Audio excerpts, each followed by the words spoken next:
ইফতারে ভাজাপোড়া না খেয়ে এই স্যান্ডউইচটা খুবই সহজে তৈরি করে খেতে পারেন।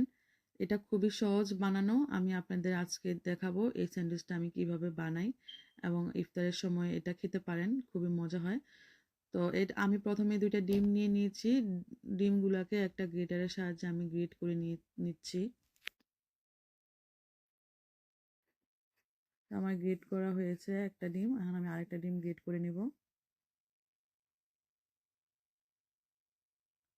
তো আমার ডিম গ্রেট করা হয়ে গেছে। এখন এখানে আমি শসা নিয়েছি, ক্যাপসিকাম নিয়েছি আর একটা ছোট সাইজের গাজর নিয়েছি। এগুলোকে আমি এক এক করে সব গ্রেট করে নিব। তো এই দেখুন আমার ক্যাপসিকাম, শসা তারপরে গাজর গ্রেট করা হয়ে গেছে। এখন এগুলোর মধ্যে যে এক্সট্রা পানি আছে এই পানিগুলোকে আমি একটু চিপে ফেলে দিব। চিপে নেওয়ার পরে এটাকে আমি ডিমের মধ্যে দিয়ে দিব। তো এই তো আমি ডিমের মধ্যে দিয়ে দিলাম এটাকে। এখন আমি একটা ফ্রাই প্যানে ২ টুকরো বাটার দিয়ে দিলাম। বাটারটা গলে আসলে এর মধ্যে আমি ১ টেবিল চামচ ময়দা দিয়ে দিব। তো এখানে আমি ১ টেবিল চামচ ময়দা দিয়ে দিলাম। ময়দাটাকে বাটারের সাথে ভালোভাবে মিশিয়ে নিতে হবে। যখন এরকম হয়ে আসবে তখন এর মধ্যে আমি 1/2 কাপের মতো লিকুইড দুধ দিয়ে দিব। আসলে আমার বাটারের পরিমাণ আর ময়দার পরিমাণটা একটু বেশি হয়ে গিয়েছিল, কারণ ইফতারের সময় হয়ে গেছিল, তাড়াহুড়া করে বানাচ্ছিলাম। ময়দাটা একটু বেশি পড়ে গেছে। এটা একটা লিকুইড সস হয়। তো এটা একটু ঘন হয়ে গেছে ময়দাটা বেশি হওয়ার কারণে, তাতে কোনো সমস্যা নাই। খাওয়ার টেস্ট কিন্তু কোনো পরিবর্তন হয় নাই। টেস্ট একই রকম থাকবে। শুধু সসটা একটু পাতলা হতে আর কি। ময়দাটা একটু কমিয়ে দিলেই হবে আর বাটারটা আর একটু কম দিলেই হবে।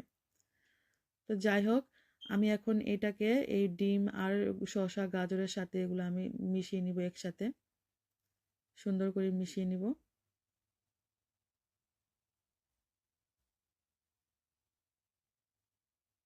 মিশানো হয়ে গেলে এখানে আমি একটু গোলমরিচের গুঁড়া দিয়ে দিলাম।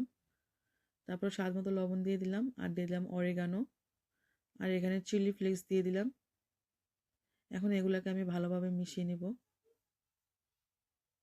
তো এখানে আমি পাউরুটি নিয়ে নিয়েছি।